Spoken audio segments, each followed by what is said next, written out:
Bună și bun venit într-un nou vlogmas al 19-lea. După cum v-am zis, astăzi o să facem uh, chestii cu mărgeluțe, deci ornamente cu mărgeluțe și pentru asta o să vă arăt ce am. Eu am găsit la ai mei o sârmă din asta de cupru, care nu știu sincer cât are diametru, dar este destul de subțire. Sper că vedeți. Și am încercat-o. Ea intră pe aceste mărgeluțe care sunt foarte micuțe. Mai am, deci mărgeluțele acestea le-am cumpărat de la mercerie cu 6 lei punguța. Toate astea 4. Însă eu am foarte multe și de la SH, cum este acesta. Ăsta care era cu 2 lei. Și astea albe. Și astea. Ăsta este un șirac de mărgele, dar îl pot rupe. Și astea la 8 lei. Și mai am aici și astea tot așa de la SH. Dar mai am aici și alte șiraguri de mărgele de ale mele vechi. De exemplu ăsta, care este foarte vechi.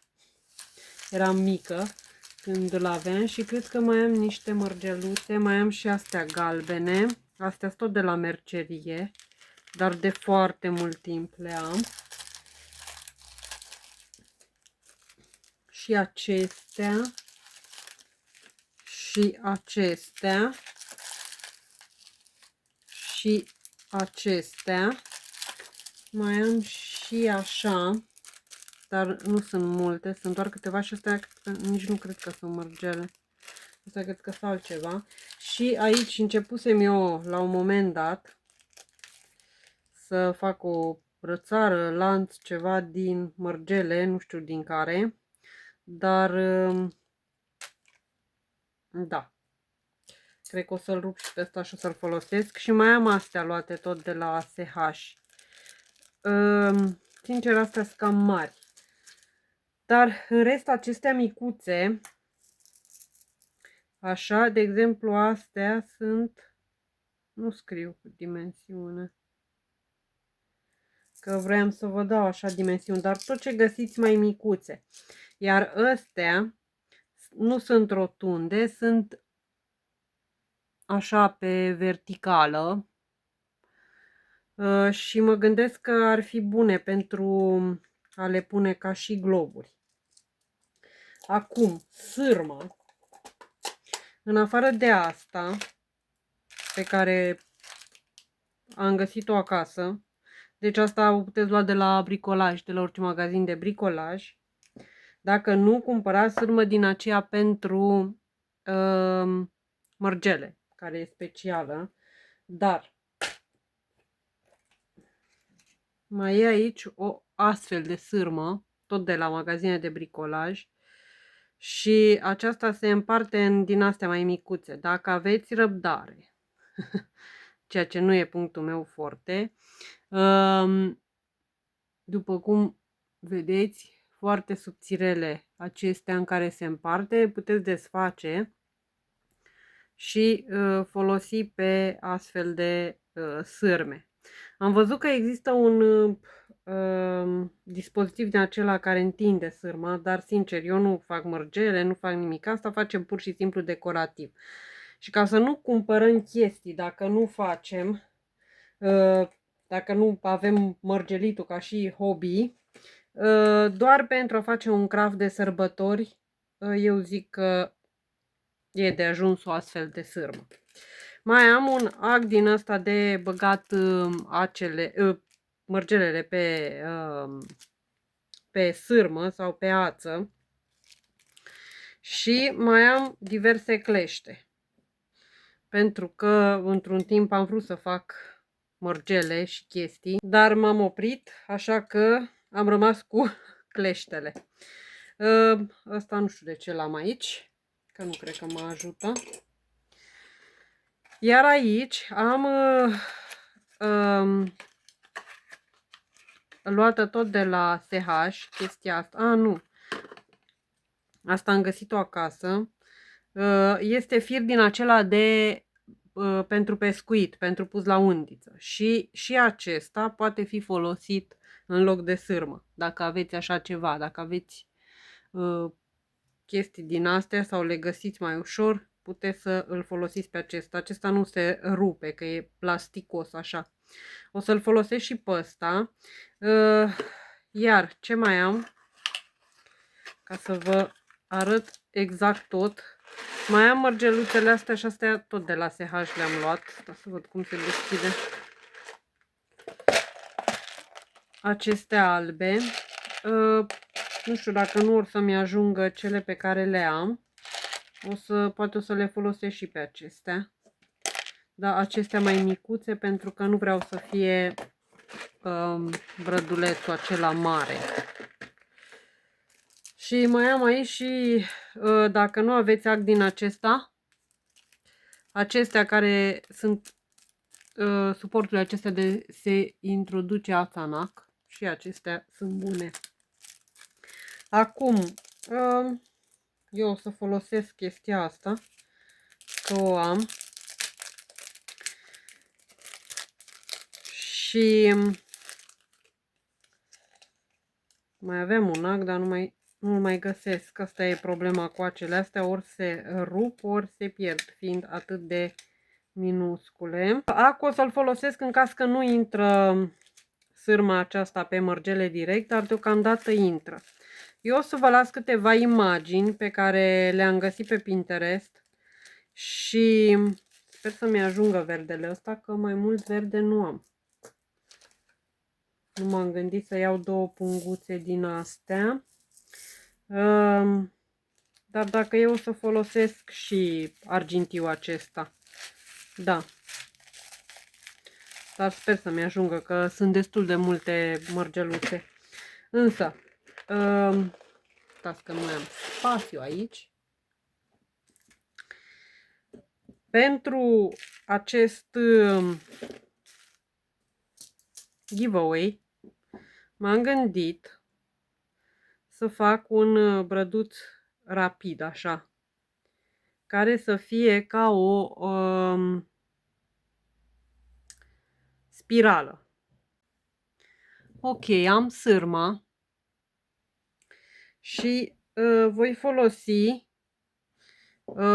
cleștele acestea. Acesta este, sper că vedeți, acesta este rotund pe toată porțiunea lui, pe toate dimensiunea cleștilor, iar acesta este plat aici. În locul ăstuia cred că puteți folosi patentul, deși sincer este mult mai greu. Acestea sunt ușoare de folosit, dar dacă nu aveți, nu trebuie să cumpărați. Eu v-am zis, foloseam cleștele și patentul când făceam chestii din astea și am mult mai multe de genul ăsta și pe ațe și pe fire din astea, pe sârmă. Din păcate n-am mai găsit sârma. Dar ca să facem brăduțul acela, luăm cleștele acesta cu cleștii rotunzi și prindem de capătul sârmei și îndoim pe acest clește ca să formăm o buclă, doar pe cleștele micuț. De această buclă se va prinde sistemul acela pe care vrem să-l folosim pentru a-l pune în brad. Deci trebuie să fie cât mai apropiat de unul de celălalt, ca să nu iasă ața. Apoi, luând cleștele acesta, care e drept așa spre capăt, încercăm să-i dăm o formă și să aducem sârma lângă cercul format pe orizontală, cât mai aproape de cercul pe care l-am făcut, dar să fie ca o spirală așa, să fie din ce în ce mai mare fiecare cerc pe care îl facem.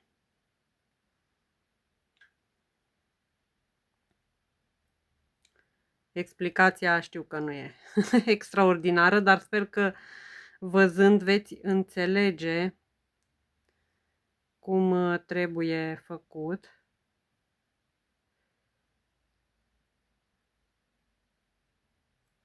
Și trebuie să fie cât mai rotund. De asta sârma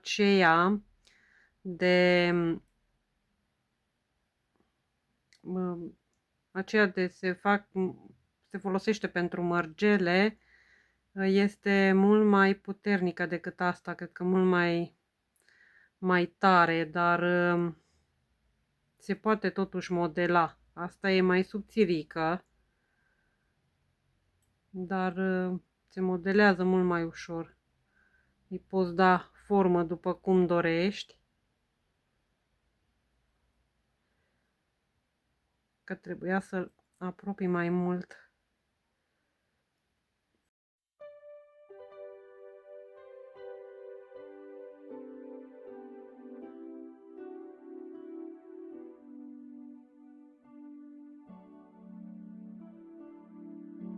Când ați ajuns la numărul, adică cât de mare vreți să faceți brăduțul, luați cleștele acesta, care ăsta taie sârma, și tăiați. Și cu acesta, care are cleștii aceștia rotunzi, împingeți în sus, în vârful acela, cât de bine puteți, până când se creează așa ca un brăduț.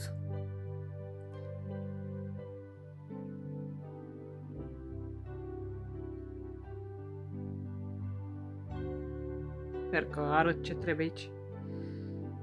Iar capătul acesta, inelul acela pe care îl făcusem ca să-l punem de care să agățăm mața, îl ridicăm în sus, pe verticală. Unde ești?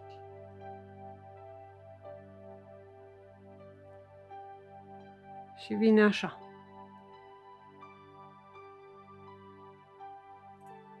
Nu e perfect, dar nu trebuie să fie perfect, că noi facem totul ca un craft. Dacă nu este, vedeți că acesta, cârligul acesta nu este foarte apropiat, îl mai dăm o dată ca să poată fi ața pe care o băgăm să nu iasă.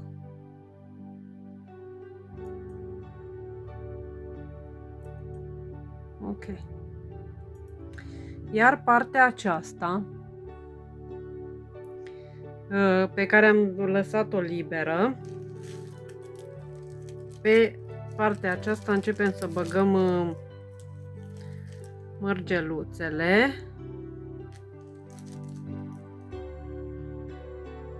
Una câte una. Fiind sârma subțire, nu e nevoie de ac, dar dacă aveți mărgeluțe care sunt au gaura mai mică, puteți folosi suportul acela de băgat ața pe ac sau acul de mărgele. Și eu o să bag 5 mărgele verzi și una colorată mai mare, să vedem cum iese.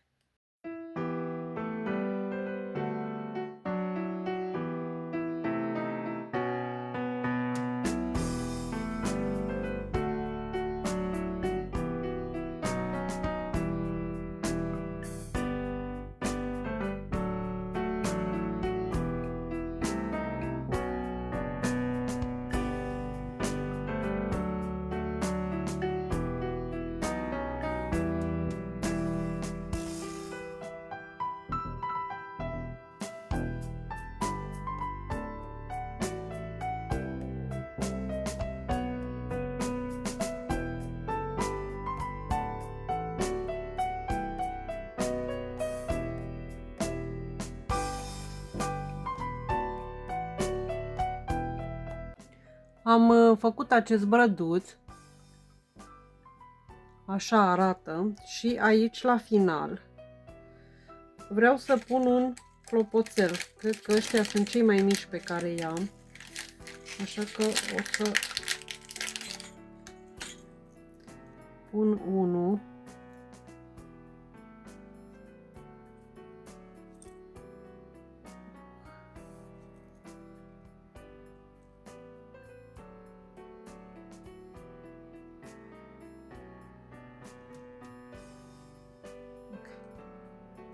Într-un final.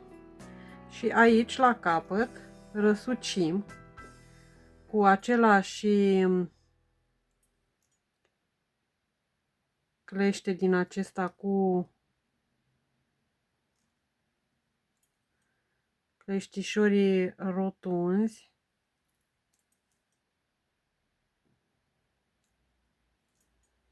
Ca să facem tot așa o buclă. Și așa arată. Să aranjăm în jos.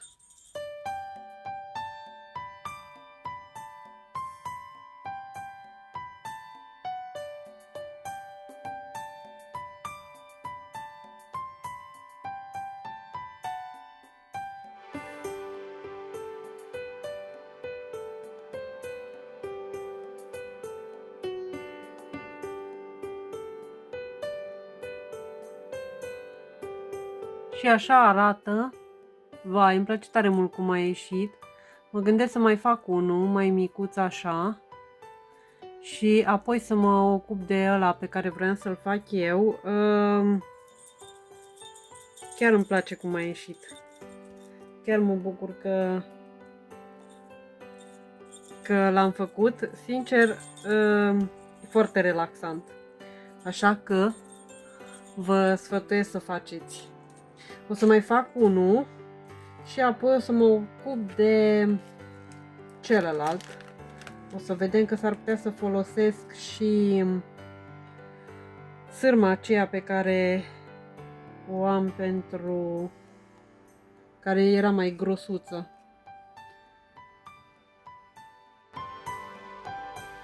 Pentru brăduțul acela îmi trebuie ca o tulpină.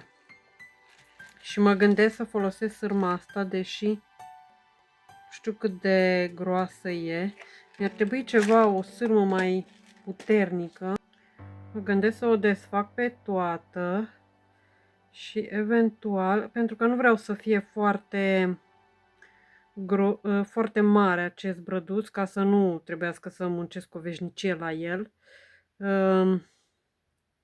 Dar să o desfac și să văd cam cât să-l fac de mare.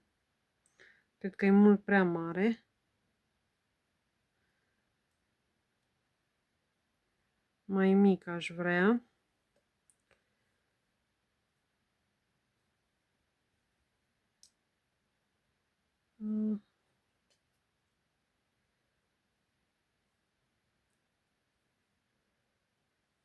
Cred că atât e ok. Și eventual o să unesc, o să le fac așa ca și să fie una lângă alta, ca să devină mai gros și mai puternic.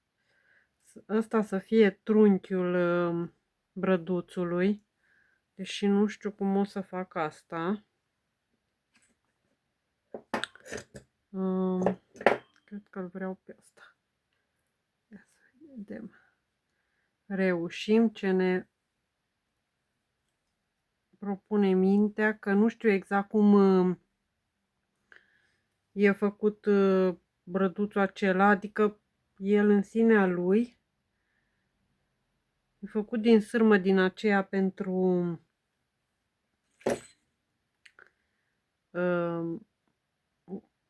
bijuterii și aia este de obicei mult mai groasă, dar presupunând că nu avem, că eu am pe undeva, dar sincer în atelierul ăla nu mai pot să intru, Așa că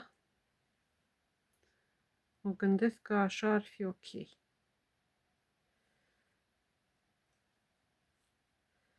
Ok. Strângem și aici la capete.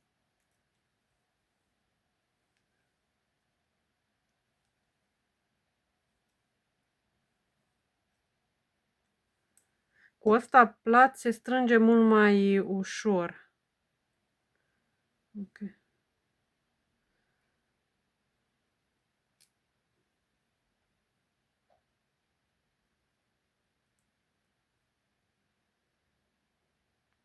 Să mai pun mai mult. Și ar fi cam aici, aș face o steluță. Sincer, nu știu dacă mă pricep să fac steluța aia, dar o să încerc. Și atunci ar veni steluța aici. Ok, și de steluța aceea aș prinde brăduțul.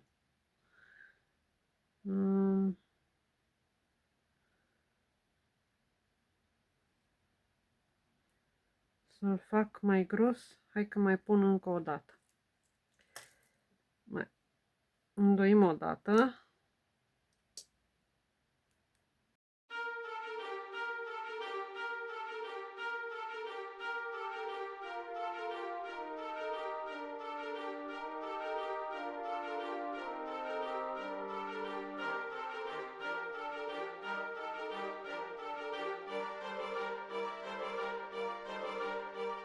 Așa arată tulpina. O să vă dau și dimensiunea pe care o am eu. Invers. Invers, invers. Am făcut de 20 de centimetri. Dar ramurile acelea le voi face pe această sârmă și vor fi de la mic la mare.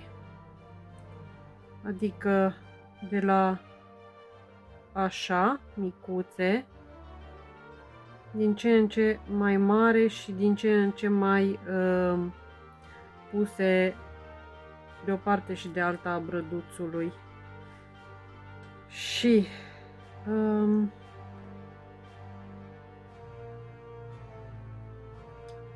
mă gândesc să le pun de la început. O să las, cred că ar trebui înainte să fac steluța, ca să văd cât vine. Și să vedem dacă ne pricepem să facem o steluță.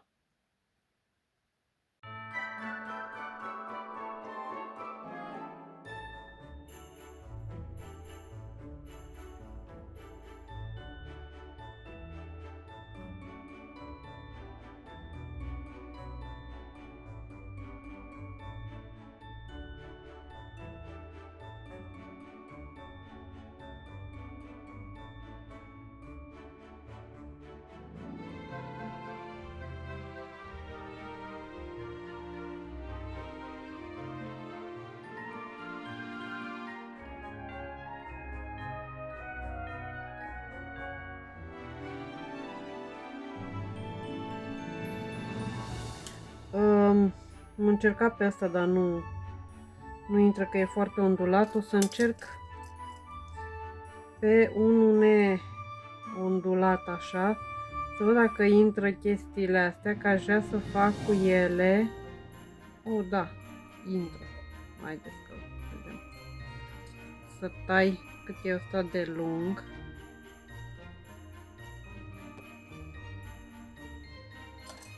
Și vreau să bag înainte de asta acestea galbene și printre ele să strecor câte o mărgeluță, două din acelea argintii, galbene, aurii, așa. Deci pun, cred că 3 aurii și 2 argintii. Să-i dea un vibe așa de steluță. Nu știu ce intră atât de greu chestiile astea. Trebuie să mă uit pe internet că am văzut că există un dispozitiv din acesta care îndreaptă sârma.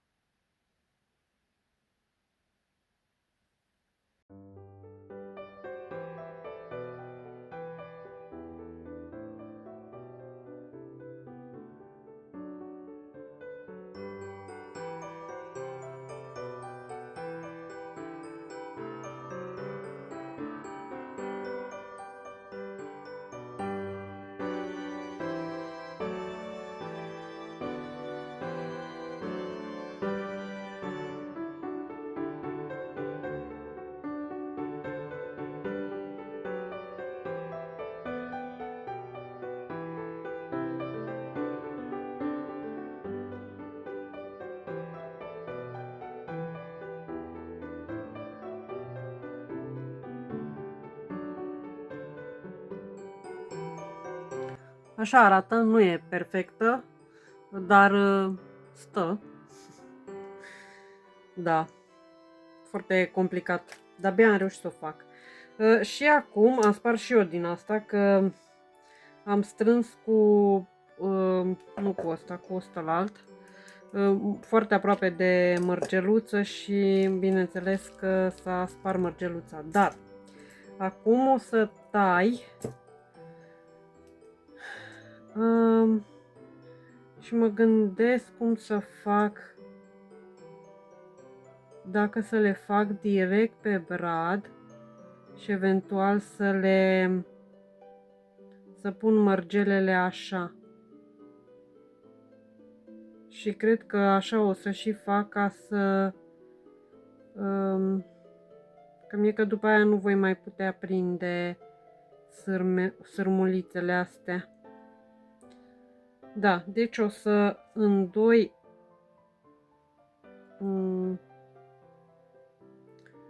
sârma asta de cupru peste ceea ce va fi tulpina.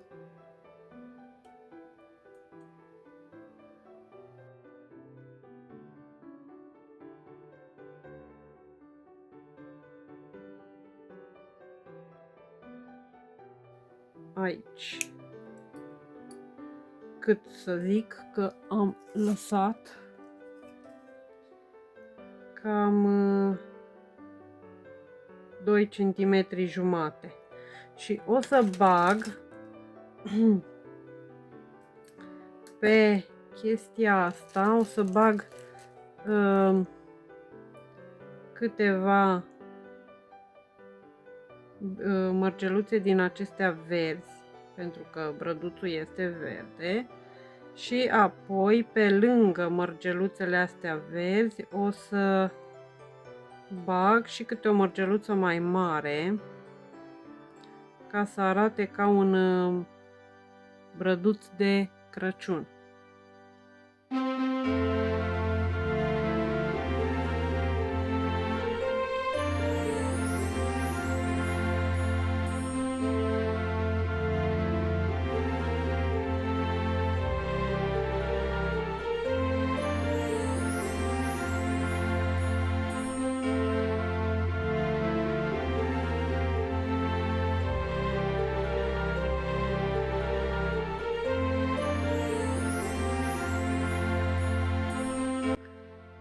Patru ore mai târziu, de-abia l-am făcut, săracul, și sincer nu prea îmi place steluța asta din vârf, dar asta este și cred că îl vroiam mai des, dar nu mai am răbdare să fac, deci nu mai am răbdare să fac, mă dor toate alea.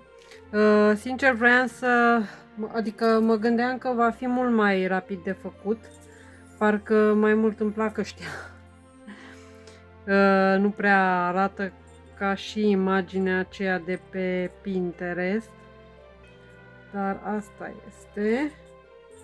Însă mă gândesc că cred că aș vrea să pun o ață din asta, să-l leg, să îl pun în brăduț.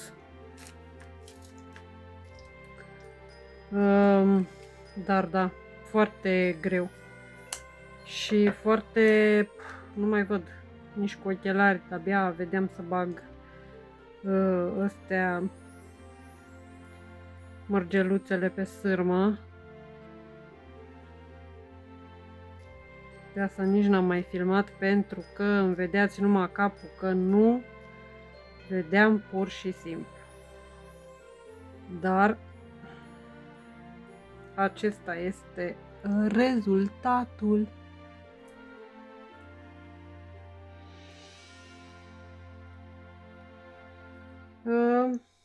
Place cum a ieșit așa, dar v-am zis, singura chestie, nu-mi place asta, steluța asta. Și îl vreau mai cu multe ramuri din astea. Și nu înțeleg de ce se tot mișcă ramurile. Da, în fine, cred că și din cauza sârmei, pentru că am folosit sârma aceea subțire. Mai vroiam să fac ca o beteală, așa, să bag chestiile astea, să le pun pe un fir din ăsta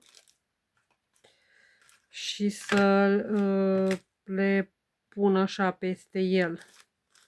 Poate voi face și chestia asta, dar în seara asta nu. O să strâng aici și o să scot jurnalul ca să facem și în jurnal. Și înainte să uit, o să scot și ceaiul cu numărul 19, care este Happiness is timpul petrecut cu familia. Ceai de plante și fructe, roiniță, lămâiță, 15% lemongrass, hibiscus, busuioc, bucățele de măr, coajă de portocală, cătină. Ok, acum să strâng și să ne ducem către jurnal.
pentru că este foarte așa voluminos.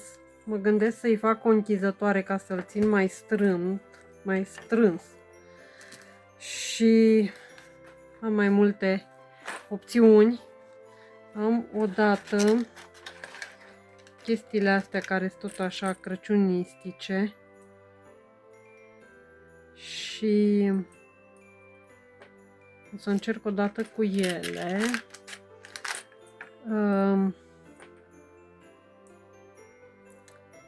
Să încerc să le desfac așa.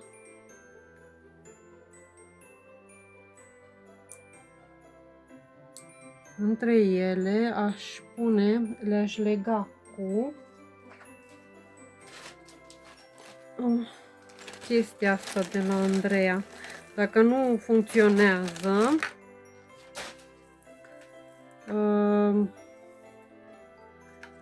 o să încerc cu altceva. Dar am chestia asta.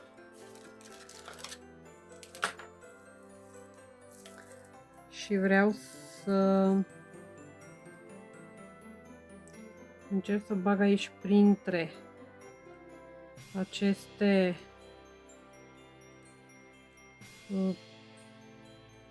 capete de la grafa asta.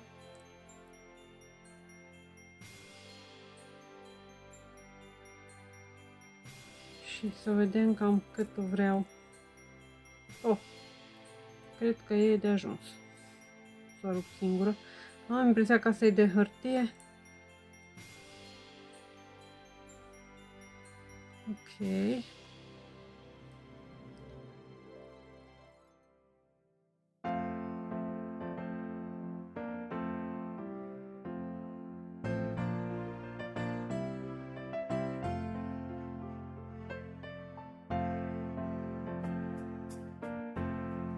Asta e din hârtie. Așa că încercăm altă variantă. Mâine, că am început aceeași propoziție de 1000 de ori, mâine vreau să decorez jurnalul și partea aceasta din față, zona asta care e nedecorată și eventual, eu știu, flicurile sau ceva care...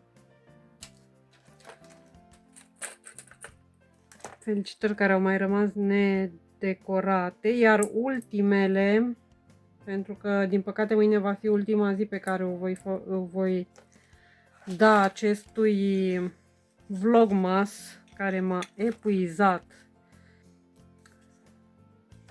Din păcate va fi ziua 20, care va fi aici. Și atunci celelalte felicitări vor rămâne nedecorate. Dar mă gândesc să iau jurnalul acasă și să scriu în el pentru ultimele zile. Însă voi decora paginile de final și de început și ce mai e pe aici prin jurnal. Încerc și cu banda asta. Că asta cel puțin e de hârtie, o să fim siguri că nu se va rupe. E din material și nu se va rupe. Okay.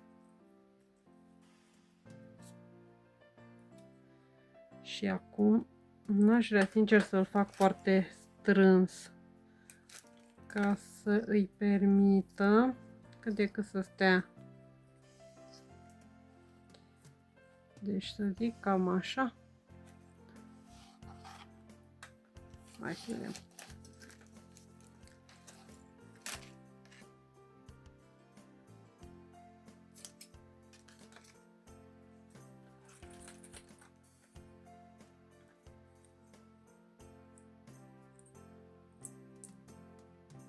Pentru că nu vreau să fie definitiv, adică n-aș vrea să îl fac găuri, să mă mai chinui și la găuri, la cum merge treaba. Nu prea vreau să mai am rateuri. Așa că să sperăm că am prins bine. Okay.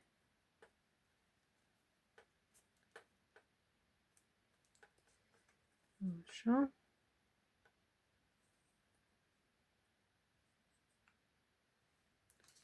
Și atunci ar veni